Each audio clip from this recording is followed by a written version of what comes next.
I like to use this phrase when I'm telling my story that, like, the first time when I started using pills like that I was like a cucumber that got turned into a pickle. You know, because you can never, once you're a pickle, you can never be a cucumber again.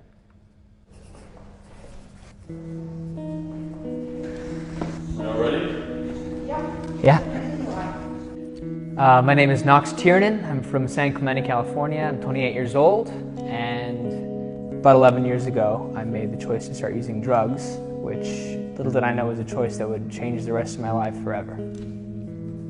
I was actually an athlete at the time, and kind of like a daredevil type, you know, and I pretty much like any other kid, you know, just hanging out, and wasn't really ever into partying much, just, you know, every once in a while. Never really felt like something that would affect my future or my schoolwork, you know. I was normally always a straight A student. But what really started it off was when I would get injured from sports or messing around or whatever, you know, I would often get prescribed pain medication, pills. That's really what started it off. When you think about using drugs as medicine or like a prescription, you don't really think about it like I'm using drugs, you know, or like, you know, and when you think about it like that, it's easy to, you know, think like I'm not doing anything wrong. I'm just helping myself. And once I got used to having pain medication around and I saw what it did for me, I started, you know, I fell into using stuff like Adderall for studying,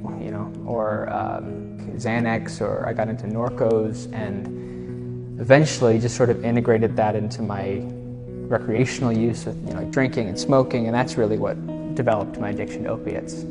You know, at the time, I just thought, you know, like I'm this young high school, college-age dude, and I'm, you know, for us it was always just kind of like this fun phase while you're young, you know.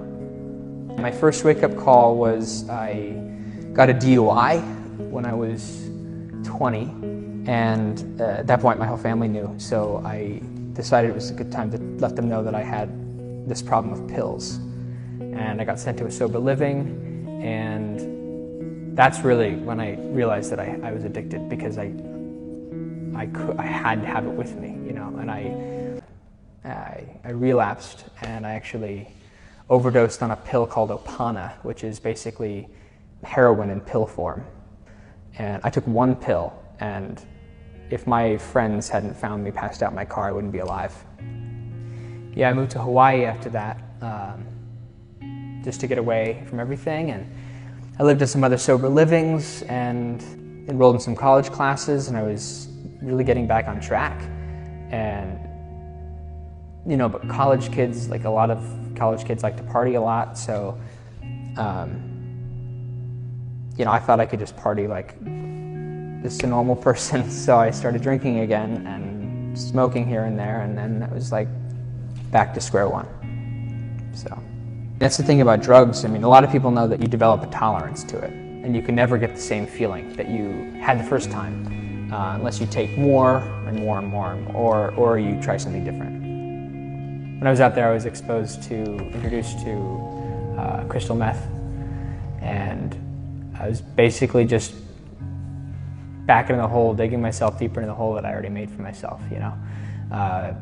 My grades started slipping, I dropped out of college, and after a couple of years I was back in San Clemente. Basically at like the lowest point of my life at that point. I was homeless, I was using heroin, like really hardcore drugs. All my friends and family cut me off. I was getting jumped and robbed, and I had no one. And always in trouble with law enforcement. Got to a point where I considered taking my own life. It was really that bad.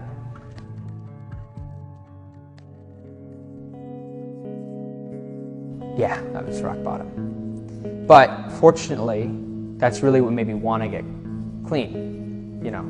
So one day I just called my mom and I said, I'm done. I'm really gonna get sober, and she just said, figure it out, and she hung up the phone. That's exactly what I needed, and that's exactly what I did. Yeah, I got a job at a recovery center, and I started going to meetings all the time, and I made friends that were sober, and I moved in with roommates that were sober, and like my life changed. and I really started to feel like I was doing good in the world. I try my best now to put other people before me, because I, for so long, was so invested in like me, you know, using drugs, and I think that it could be anybody, and you not even know. And this really is with you for life, and it's really the most difficult thing that I've had to do. I would do anything to make that process easier for other people. Thanks for having me. Thank you. Yeah, thank you. It's really the most difficult thing that I've had to do. Listen to this. Overdoses are now the leading cause of death for Americans under the age of 50. Deaths last year likely topped 59,000, and that's 19% more.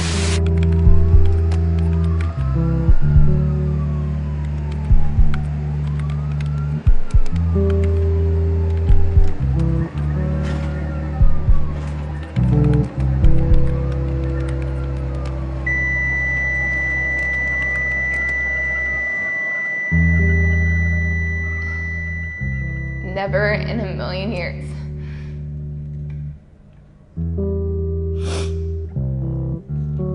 Never in a million years did I think Knox would be the statistic, the phone call. I was pretty young when Knox started using drugs. Once I noticed the grip it had on him was when I went to his apartment and found a Trader Joe's bag full of empty pill bottles with different physicians' names on those bottles. And then it got to more of a deeper level than just your regular partying on the weekends. He never wanted to be an addict. Never wanted to be an addict. He told me I was just having fun. I just went to parties and I liked having fun, and I liked the way oxys made me feel. And before I knew it, I was hooked. And it was literally 2 months I was hooked, and then I couldn't get out of it. But he never wanted to be an addict. You know, he was so smart, wanted to go to college and wanted to be successful, and no, never ever thought, I never thought he was going to be an addict anyway, just who he was. But it just happened. Everything fell apart. Everything. Lost his job, lost his friends. It was devastating, absolutely devastating. Personally, through my experience, drugs become your life. You kind of begin to start living a life of almost like anonymity, as you don't want to see anyone, you're embarrassed, you feel guilty, you feel shameful. You decline calls, even if it's people that you love and care about. You just kind of take a step back and don't want anyone to know what's going on. You would just hear about him. I would see him in a distance. If he was in his Jeep, I just would turn the other direction, or just ignore his phone calls, because I knew if I picked up any phone calls, that could just delete 1 year off his life, and I didn't want to enable him. And it took me a while to get a relationship back with him again. When Knox got sober, especially his 3-year mark, there wasn't a doubt in my mind that he could ever relapse. I had just gotten a relationship back with him. And I spent a lot of time with him, talking to him, and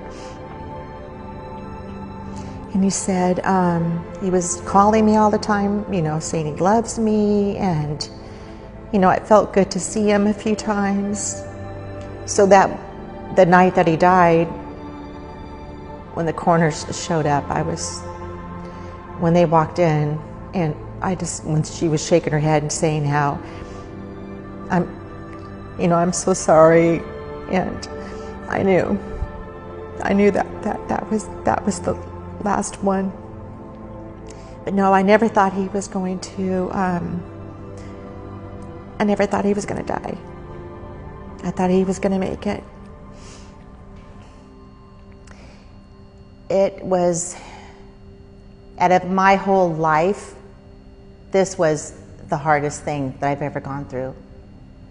His drug use and his addiction almost tore my family apart, and it's by the grace of God that my parents are still married. My job of 30 years was a fireman dealing, unfortunately, with the throes of addiction. And to know that my own son died a mile from my house, and he couldn't come to me at that last moment when he was so desperate.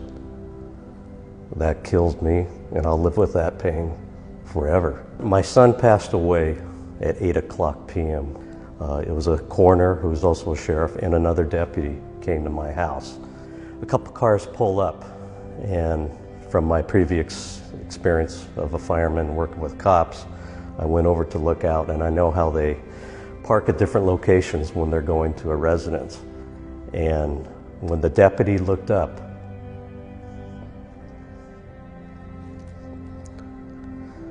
that's when I knew that the knock was coming. And then when I opened the door, and then the realization, and I invited them in, and I knew the nightmare finally came to my house. That morning, when the word went out, a couple of the guys that I worked with for years on the engine came over to my house. And we were in the backyard, and I looked at one of the guys, I go, "Do you realize I always wondered, every bad call we went on together over the years, what horrible feeling this might be for the parents that they're gonna get a notification in a half hour." And I just go, I thought I would be prepared for this. And he looked at me, he goes, "This is the one call you're not driving away from. You have no idea the knife in the gut feeling daily. Because even though the person loses their life, the ones that are still left here, we're dying from this incident constantly."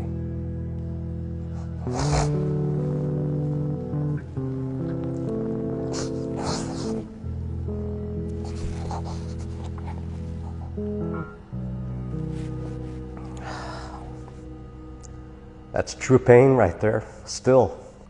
So all you young college, younger high school, if this is what cool is, this is so far from cool. Don't make that choice that he did. Please, don't make that damn choice. It's a bigger beast than you think it is, and it's not just fun and games. You don't want to experience shame, guilt, wonder where you could be at this stage in your life. If you had chosen the right choices, Your life could end. You think about graduating college. Think about the wedding that you may want to have.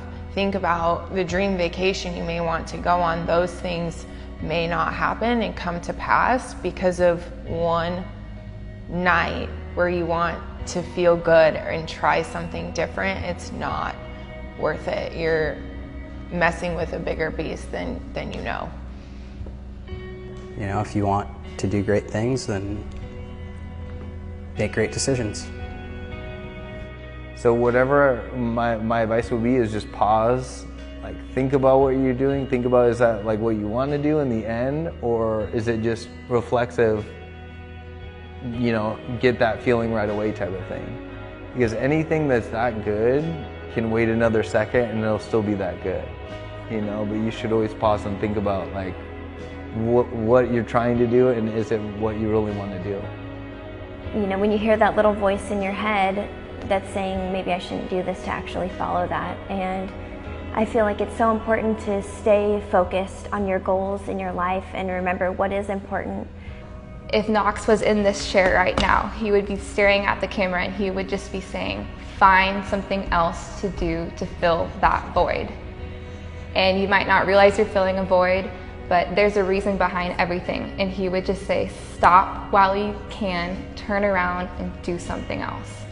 I know he would. You're not invincible, you know, and what you think might be fun right now could be catastrophic in the future. I never thought I would lose my son to drugs. If he just didn't start using drugs, I might have my son here today. How do we address the issue of why we're starting to begin with? Why are we starting to drink and why are we starting to use to begin with? Some call it peer pressure, some call it experimentation, some call it just trying to fit in. I think that we take it lightly because we don't talk about it. Or we have this superiority mentality that it's not going to happen to me or it's not going to affect me. As hard as it was to stop, it's just as hard and probably takes even more work to stay stopped. To stay away from what I used to think was the party. We're just having a good time. We're not hurting anybody. We're in the midst of an opiate epidemic. Opiates today, or derivatives of opiates, are killing more people under the age of under 25 than ever before. We're talking about Oxycontin, Norco, Percocet, benzodiazepines. We're talking about Adderall and Xanax, things you can find in a common medicine cabinet. And then because of those costs of those prescription drugs, what's happening is that people under 25 or teenagers can't afford that, so it's much easier to go get street tar heroin. There's no quality control, there's nothing, there's not a safe dose of any of that. So it's, let's take a drink and nothing serious happens. Let's smoke a joint and nothing serious happens. Let's take a pill and nothing seriously happens. And then one's not going to be enough. And the statistics don't lie. It's killing us. And it's killing our youth. Is it worth it?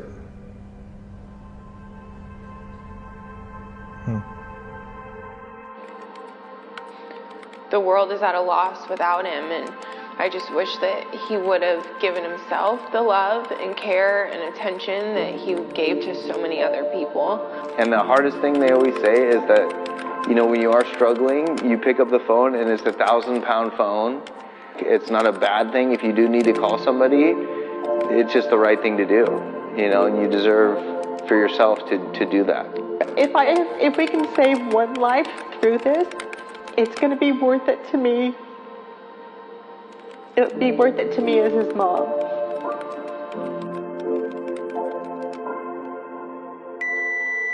I just wanted to call you real quick and let you know that I'm okay. And I just made a mistake. So, I will see you soon enough. So, I love you so much.